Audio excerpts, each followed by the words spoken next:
నమస్తే, welcome to KVR news 9 bulletin. ముందుగా headlines చూద్దాం. యూపీఎఫ్ఏ ప్రాంతీయ కార్యాలయం ప్రారంభోత్సవంలో కేంద్ర మంత్రి కిషన్ రెడ్డి.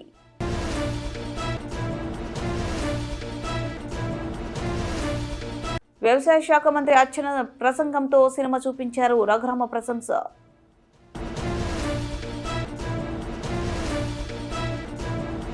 ఇది మోసపూరిత బడ్జెట్, చంద్రబాబు చేతులెత్తేశారు మాజీ మంత్రి అంబటి రాంబాబు. ముత్యపేట షుగర్ ఫ్యాక్టరీల భూములను కాపాడి షుగర్ ఫ్యాక్టరీలను పునరుద్ధరించాలని ధర్నా. ఎంప్లాయీస్ ప్రావిడెంట్ ఫండ్ ఆర్గనైజేషన్ లావాదేవీలు ఇక 3.0 వెర్షన్లోకి మారనున్నాయని కేంద్ర కార్మిక ఉపాధి కల్పన శాఖ మంత్రి డాక్టర్ మన్సుఖ్ మాండవీయ వెల్లడించారు. బ్యాంకు తరహాలోనే ఈపీఎఫ్ కార్యకలాపాలు నిర్వహించేందుకు ఏర్పాట్లు జరుగుతున్నాయన్నారు. బేగంపేటలోని బ్రాహ్మణవాడిలో నూతనంగా నిర్మించిన ఈపీఎఫ్ఏ కార్యాలయ భవనం, తెలంగాణ ప్రాంతీయ కార్యాలయం, బంజారాహిల్స్ రీజనల్ కార్యాలయ భవనాలను కేంద్ర మంత్రి కిషన్ రెడ్డితో కలిసి మన్సుఖ్ మాండవీయ ప్రారంభించారు. నరోడా కార్యాలయ భవనం, రీజనల్ కార్యాలయాన్ని వర్చువల్ గా ప్రారంభించారు. గురుగ్రామ్ రెసిడెన్షియల్ ప్రాజెక్టుకు వర్చువల్ గా భూమి పూజ చేశారు. ఈ సందర్భంగా సమావేశంలో ఆయన మాట్లాడుతూ ఈపీఎఫ్ చందాదారులు ఏటీఎంల వద్దకు వెళ్లి తమ ఈపీఎఫ్ డబ్బుకు కూడా డ్రా చేసుకోవచ్చన్నారు. చిన్న చిన్న సవరణలు ఆన్లైన్ చేసుకునే వీలు కల్పిస్తున్నామన్నారు. కేంద్ర మంత్రి కిషన్ రెడ్డి మాట్లాడుతూ దేశంలోనే సనత్ నగర్ ఈఎస్ఐఐసి ఆసుపత్రి వైద్య కళాశాల నెంబర్ 1 గా నిలిచాయని, ఇందుకు మాండవీయకు కృతజ్ఞతలు తెలిపారు. सिकंदराबाद में एम्प्लॉयज प्रोविडेंट फंड के रीजनल ऑफिस और जोनल ऑफिस के नया बिल्डिंग के प्रारंभोत्सव के संदर्भ में मैं एज ए स्थानीय एमपी के नाते मैं आदरणीय मनसुख भाई मांडवी को मैं हृदय से धन्यवाद देना चाहता हूं। वैसे ही पूरे एम्प्लॉयज़ को भी मैं शुभकामनाएं देना चाहता हूं। आपको ईपीएफओ का सामाजिक भद्रता में बहुत महत्वपूर्ण भूमिका आज देश में निभा रही है। आज नरेंद्र मोदी जी प्रधानमंत्री बनने के बाद अलग अलग महत्वपूर्ण निर्णय रिफॉर्म्स लाए गए। आज पहले तो सारे आंध्र प्रदेश का काम हैदराबाद से ही होता था। आज तेलंगाना अलग बनने के बाद अलग अलग जगह नया regional branch officers, zonal officers बनना शुरू किया है।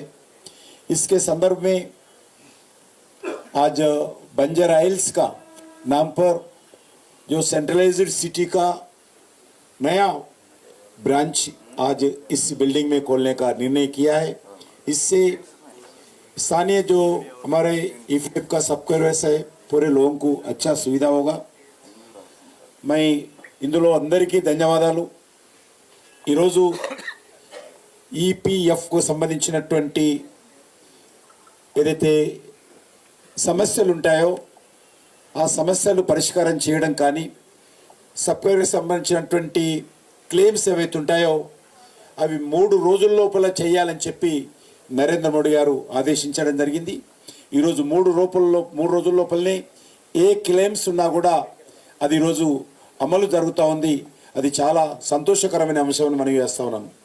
అదేవిధంగా మరి అస్యూర్డ్ ఇన్సూరెన్స్ బెనిఫిట్ ఏదైతుందో అది కూడా ఈరోజు మంత్రి గారు సిబిటి మీటింగ్లో నిర్ణయం తీసుకొని 50,000 వరకు ఏదైతే ఈరోజు నిర్ణయం చేయడం జరిగిందో అది చాలా కుటుంబాలకు, కార్మిక కుటుంబాలకు మేలు జరిగేటువంటి కార్యక్రమం అని చెప్పి కూడా ఈ సందర్భంగా నేను మనవి చేస్తా ఉన్నాను.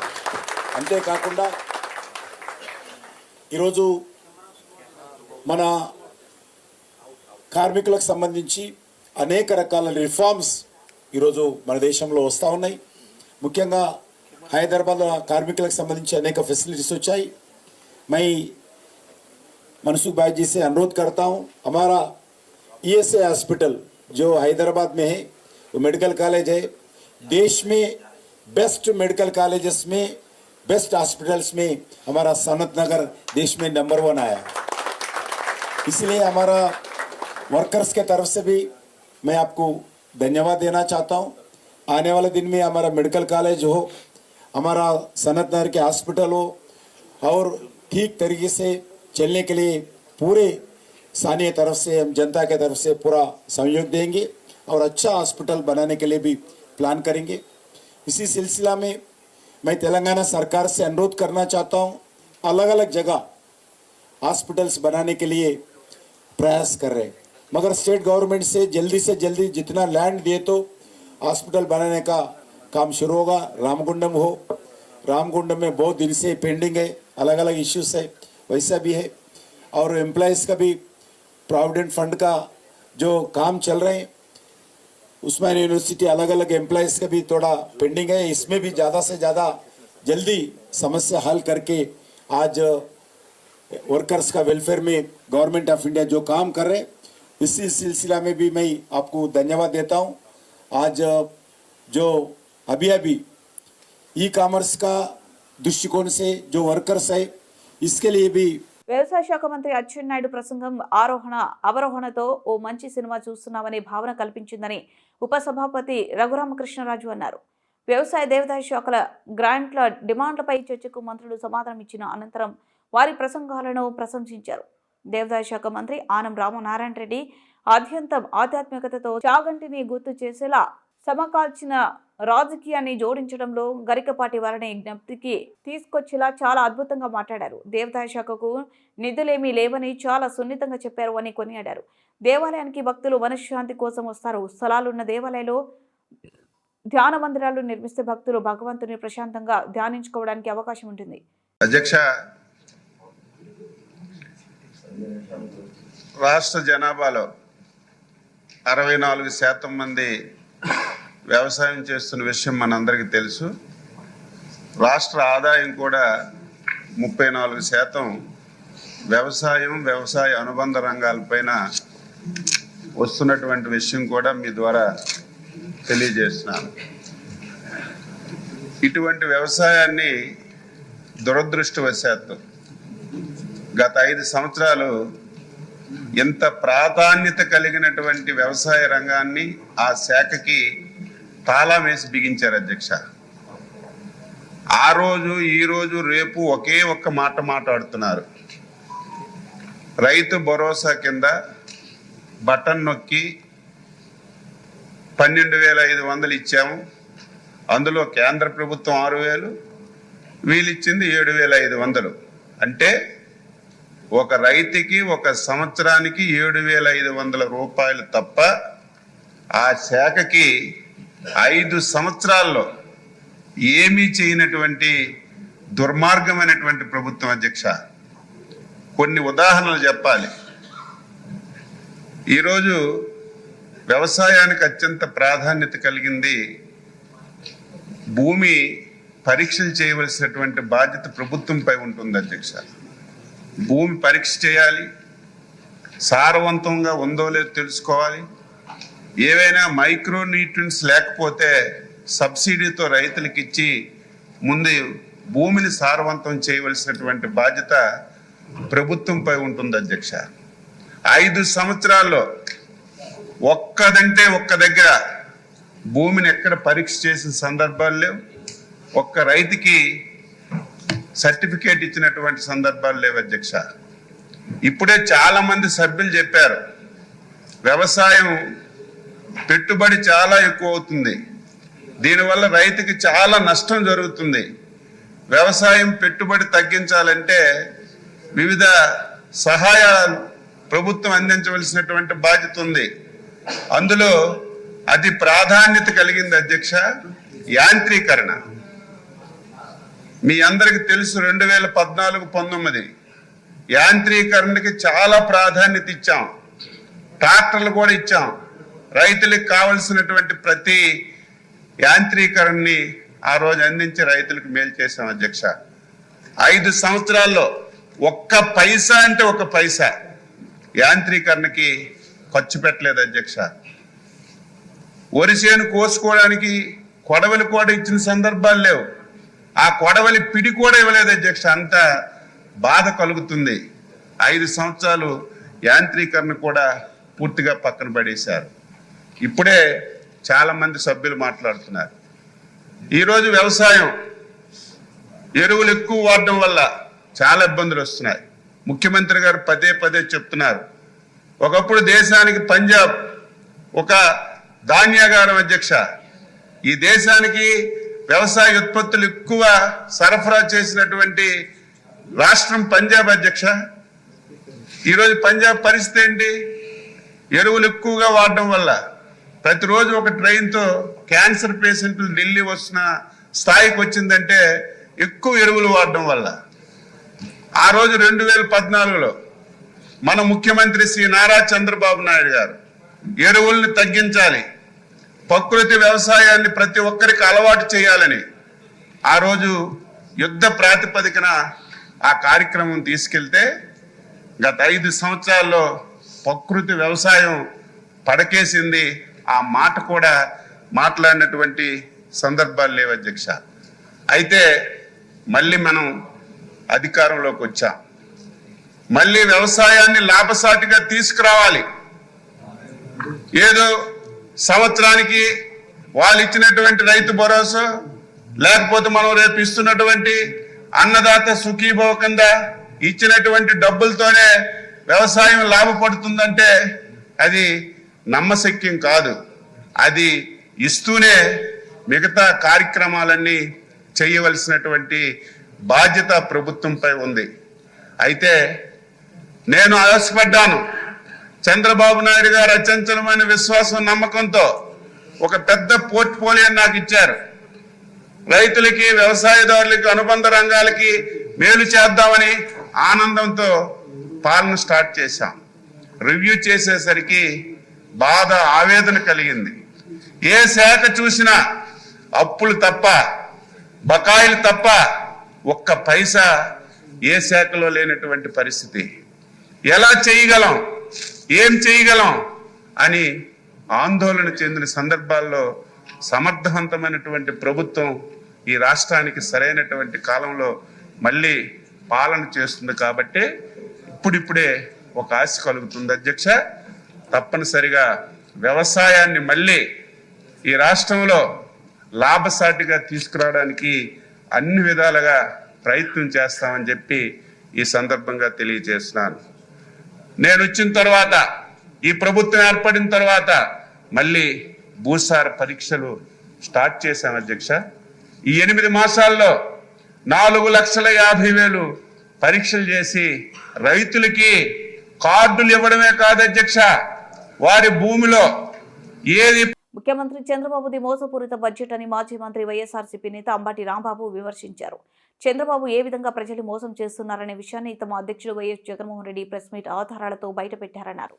ఈ రోజు చంద్రబాబు మోసపూరిత బడ్జెట్ వైఎస్ఆర్సీపీ ప్రధాన కార్యాలయం నుంచి మాట్లాడిన అంబటి సూపర్ 6 సహా 143 హామీలు అమలు చేయలేక చంద్రబాబు చేతులెత్తేశారు. జగన్ 14 లక్షల కోట్లు అప్పు చేసినట్టు చంద్రబాబు విషయ ప్రచారం చేశారు. చివరకు గవర్నర్ ప్రసంగంలో రాష్ట్ర అప్పు 6 లక్షల కోట్లని తేల్చారు. అంటే ఇచ్చిన హామీలు అమలును ఎగ్గొట్టడానికి చంద్రబాబు ప్రయత్నిస్తున్నారనే అన్నారు. ఆడబిడ్డ నిధి కింద చంద్రబాబు 36,000 కోట్లు ఎగ్గొట్టారు. ముందుకొచ్చి సమాధానం చెప్పలేనటువంటి దుస్థితిలో వారు ఉన్నారని క్లియర్గా అర్థమవుతుంది. సూపర్ 6 అన్నారు, సూపర్ 7 అన్నారు. ఇవి కాక 143 హామీలు చంద్రబాబు నాయుడు గారు ఇచ్చారు ఎన్నికలకు ముందు. అధికారంలోకి వచ్చిన తర్వాత ఏ ఒక్క హామీని కూడా పూర్తిగా నెరవేర్చేటటువంటి దాఖలాలు లేవు. బడ్జెట్ను పరిశీలిస్తే అన్ని అరకొరగా ఇచ్చారు. కొన్నిటికి అసలు కేటాయింపులు కూడా ఇవ్వకోకుండా మేము సూపర్ 6ను అమలు చేయబోతున్నాం అనేటువంటి మాట మాట్లాడుతూ ఉన్నారు. అదేమిటయ్యా, ఎందుకు మీరు వీటిని అమలు చేయలేకపోతున్నారంటే ప్రభుత్వం కష్టంలో ఉంది, అప్పుల ఊబిలో ఉంది. జగన్మోహన్ రెడ్డి గారు అప్పులు చేసిపోయారు, అందువల్ల మేము చేయలేకపోతున్నాం అనేటువంటి మాట 5 సంవత్సరాలు పరిపాలన చేసినటువంటి వైఎస్ఆర్ కాంగ్రెస్ పార్టీ మీద, జగన్మోహన్ రెడ్డి గారి మీద వంక చూపటమో బురద జల్లి వెళ్ళటమో చేసేటటువంటి ప్రయత్నం చేస్తున్నారు చేతగాని చంద్రబాబు నాయుడు గారని ఈ సందర్భంగా నేను చెప్పదలుచుకున్నాను. అప్పుల విషయానికి వచ్చినప్పుడు చాలా తిప్పలు పడతా ఉన్నారు చంద్రబాబు నాయుడు గారు, చంద్రబాబు నాయుడు గారి కుమారుడు రకరకాలుగా చెప్తున్నారు అప్పుల గురించి. చంద్రబాబు నాయుడు గారు ఏమన్నారంటే, ముఖ్యమంత్రిగా ప్రమాణ స్వీకారం చేసిన తర్వాత జగన్మోహన్ రెడ్డి గారి ప్రభుత్వం 14 లక్షల అప్పు చేసింది, 14 లక్షల కోట్ల రూపాయలు అప్పు చేసింది అన్నారు. మళ్ళా తర్వాత మాట్లాడితే 12 లక్షల అప్పు అన్నారు. తర్వాత గత సంవత్సరం 10 లక్షల కోట్లు అని గవర్నర్ చేత చెప్పించారు. చివరికి బడ్జెట్లో చూస్తే ఆయన ప్రవేశపెట్టినటువంటి బడ్జెట్లోనే కాగ్ లెక్కల ప్రకారం 6,46,000 కోట్లు మాత్రమే అని చెప్పారు. ఏంటో నాకు అర్థం కాల. ముందు 14 లక్షలు అన్నారు, చివరికి చూస్తేనేమో కేవలం 6,46,000 కోట్ల రూపాయలు మాత్రమే అప్పు చేసినట్టుగా చెప్పేటటువంటి ప్రయత్నం చేశారు. అంతేకాదు మొన్న ప్రవేశపెట్టినటువంటి బడ్జెట్ను ఒకసారి పరిశీలన చేస్తే ఎట్ ఏ గ్లాన్స్ అని మొత్తం ఒక రిపోర్ట్ ఉంటుంది. దానిలో అప్పులేంటి ఇవన్నీ కూడా వివరంగా ఉంటాయి. ఎట్ ఏ గ్లాన్స్ దానిలో అసలు ఆ పట్టిక లేకుండా తీశారు. అంటే ఇక్కడ నేను చెప్పదలుచుకున్నది ఏంటంటే మిస్ఇన్ఫర్మేషన్ రాష్ట్ర ప్రజలకు ఇచ్చి తప్పుకోవాలనేటువంటి ప్రయత్నం. ఏదో ఒక విధంగా జగన్మోహన్ రెడ్డి గారి మీద బురదల్లి తమ హామీలను ఎగ్గొట్టాలనేటువంటి ఒక కుట్రపూరితమైనటువంటి పద్ధతుల్లో ఇవాళ చంద్రబాబు నాయుడు గారి ప్రవర్తన చేస్తూ ఉన్నాడు. నేను నిన్న జగన్మోహన్ రెడ్డి గారు వివరంగా చెప్పినటువంటి వాటిలో కొన్నిటిని ఇక్కడ నేను ఉదాహరణ చేస్తాను. ఆడబిడ్డ నిధి అని 1,500 రూపాయలు ఇస్తామన్నారు. అందరికీ గుర్తుండే ఉంటుంది. ప్రతి ఆడపిల్లకి 15,000 రూపాయలు, సంవత్సరానికి 18,000 రూపాయలు ముట్ట చెబుతున్నారు. ఏమైందో ఇంతవరకు అర్థం కాదు. గత ఏడాది ఇవ్వలేదు, ఏడాది బడ్జెట్లో కేటాయింపే లేదు. దీని ప్రకారం లెక్కేస్తే ప్రతి ఆడబిడ్డకి 36,000 బాకీ పడ్డాడు చంద్రబాబు నాయుడు గారు. Is it not cheating? ఇది 420 కాదా అని అడుగుతా ఉన్నా. 36,000 ప్రతి అర్హత కలిగినటువంటి బాలికకు 36,000 రూపాయలు ఇవాళ రాష్ట్రంలో అప్పు పడినటువంటి వ్యక్తి నారా చంద్రబాబు నాయుడు గారు ఎగ్గొట్టేటువంటి ప్రయత్నం చేస్తున్నాడు. This is also cheating. ఈ చీటింగ్ అని అడిగితే దానికి మాత్రం సమాధానం చెప్పరు. అంతేకాదు నిరుద్యోగ భృతి 3,000 ఇస్తా ఉన్నారు. ఏడాదికి ఎంత ఇవ్వాలి? ఒక్కొక్కరికి 36,000 రూపాయలు ఇవ్వాలి. గత ఏడాది ఇవ్వలేదు, ఈ ఏడాది కూడా కేటాయింపులు. నిజామాబాద్ పార్లమెంట్లోని బోధన ముత్యపేట షుగర్ ఫ్యాక్టరీలో భూములను కాపాడి షుగర్ ఫ్యాక్టరీలను పునరుద్ధరించాలని నిజామాబాద్ పార్లమెంట్లో ఎంపీ ధర్మపురి అరవింద్ మంజూరు చేయించిన నవోదయ పాఠశాలకు తక్షణమే భూమి ఇవ్వాలని డిమాండ్ చేస్తూ నిజామాబాద్ పార్లమెంట్ సభ్యులు ధర్మపురి అరవింద్ పిలుపు మేరకు కోరుట్ల నియోజకవర్గంలో భారీ ధర్నా నిరసన కార్యక్రమం పాల్గొనడం జరిగింది. నిజామాబాద్ పార్లమెంట్ తీసుకొచ్చారు. దాంట్లో జగిత్యాల డివిజన్లో కోరుట్లలో పెడితే ఈ విద్యార్థులకు 2 జగిత్యాలకు మెట్పల్లికి మధ్యలో కోరుట్ల ఉంది కాబట్టి కోరుట్లలో పెడితే మనకి 2 టౌన్స్ కవర్ అవుతాయని చెప్పి కోరుట్లలో, అక్కడ జక్రాన్పల్లి పెడితే బోధన్ నుంచి నిజామాబాద్ నుంచి జక్రాన్పల్లి విద్యార్థులకు అందరికీ సౌలత్ అవుతుందని చెప్పి అన్నది నిర్ణయించి కలెక్టర్ తోటి లెటర్ అన్ని కేంద్రంకు పంపించి అన్ని అప్రూవల్స్ వచ్చినాక సుదర్శన్ రెడ్డి గారు Bodhan Nizam sugar factory lands ను అన్యాకృతం చేద్దామనే ఆలోచనతో ఇది మళ్ళీ నవోదయ కలాటి చేద్దామని ఒక లెటర్ పంపడం వల్ల ఈ రోజు విద్యార్థుల నవోదయ స్కూల్ అనేది ప్రపోజల్ క్యాన్సిల్ కావడం జరిగింది. దీనికి ప్రధాన కారణము సుదర్శన్ రెడ్డి గారు ప్రవర్తించిన విధానము. ఒక షుగర్ ఫ్యాక్టరీ రైతులకు ఎలాగైనా అన్యాయం చేసిండ్రు, అన్యాయం జరుగుతుంది. ఇక్కడ మాకున్న షుగర్ ఫ్యాక్టరీకి దాదాపుగా 6,000 మంది రైతులకు అన్యాయం జరగడమే కాకుండా 10,000 మంది కర్షకులు, కార్మికులు షుగర్ ఫ్యాక్టరీ మీద డిపెండ్ అయి ఉన్నారు. వీళ్ళందరికీ అన్యాయం జరుగుతుంది. ఇదే కాకుండా ఈ రోజు ఏదైతే నవోదయ జక్రాన్పల్లి క్యాన్సిల్ అయిందో బోధన్ సుదర్శన్ రెడ్డి గారు చేయడం వల్ల అది మళ్ళీ రావడం చేయాలంటే అరవింద్ అన్న గారు మళ్ళీ ఢిల్లీ వెళ్ళాలి, మళ్ళీ 4 నెలలు ప్రయత్నం చేయాలి. అంటే స్టూడెంట్ భవిష్యత్ అనేది మళ్ళా అంధకారంలో జరిగిపోయింది. అంటే దీనికి కాంగ్రెస్ ప్రభుత్వం తీరు ఎలా ఉంది? రైతుల పట్ల కక్ష ఉంది, మీకు విద్యార్థుల పట్ల కక్షని సాధిస్తున్నారు. ఇలాంటి ప్రభుత్వం ఉంటే ఇంకా చెడు. వచ్చేది భారతీయ జనతా పార్టీ ప్రభుత్వం ఉంటుంది. మన రైతులందరూ కలిసికట్టుగా ఒకవేళ నిజాం షుగర్ ఫ్యాక్టరీ రైతుల యొక్క ఏదైతే రైతు సమస్యలు ఉన్నాయో ఈ యొక్క నిజామాబాద్ పార్లమెంట్ లోపల షుగర్ ఫ్యాక్టరీకి సంబంధించినటువంటి షుగర్ ఫ్యాక్టరీలు తెరవకుండా షుగర్ ఫ్యాక్టరీకి సంబంధించినటువంటి భూములను ఇవాళ కాంగ్రెస్ ప్రభుత్వము, కాంగ్రెస్ ఎమ్మెల్యేలు, మంత్రులందరూ కూడా ఇవాళ భూములను వేరే దానికి వాడుకోవడానికి ఇవాళ ప్రయత్నం చేస్తూ ఉన్నారు. ఈ నిజామాబాద్ పార్లమెంట్ లోపల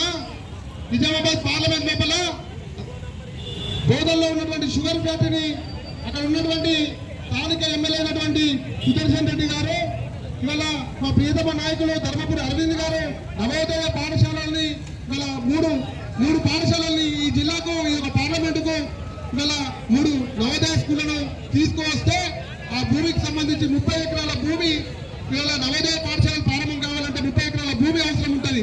కానీ ఇక్కడ ఉన్నటువంటి స్థానికటువంటి కాంగ్రెస్ ఎమ్మెల్యేలు ఇవాళ వాళ్ళ ప్రభుత్వం ఈ తెలంగాణ రాష్ట్రంలో ఉంది కదా, కనీసము 30 ఎకరాల భూమి ఇస్తే ఈ యొక్క మూడు నవోదయ పాఠశాలల్ని ప్రారంభించుకోవడానికి అవసరం ఉంటుంది.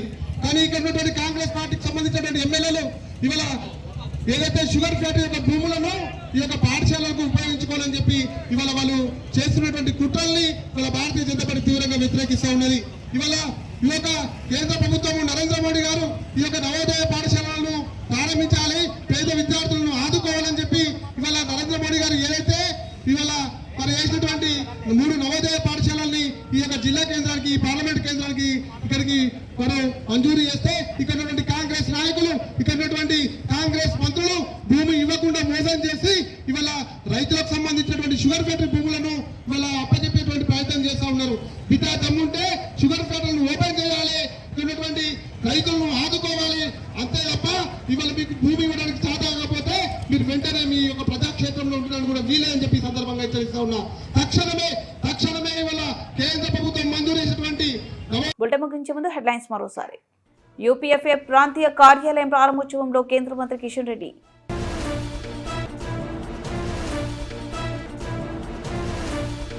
వ్యవసాయ శాఖ మంత్రి అచ్చెన్న ప్రసంగంతో సినిమా చూపించారు, రఘురామ ప్రశంస.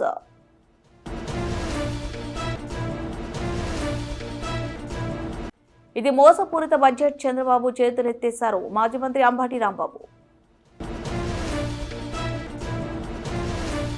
ముత్యపేట షుగర్ ఫ్యాక్టరీల భూములను కాపాడి షుగర్ ఫ్యాక్టరీలను పునరుద్ధరించాలని ధర్నా.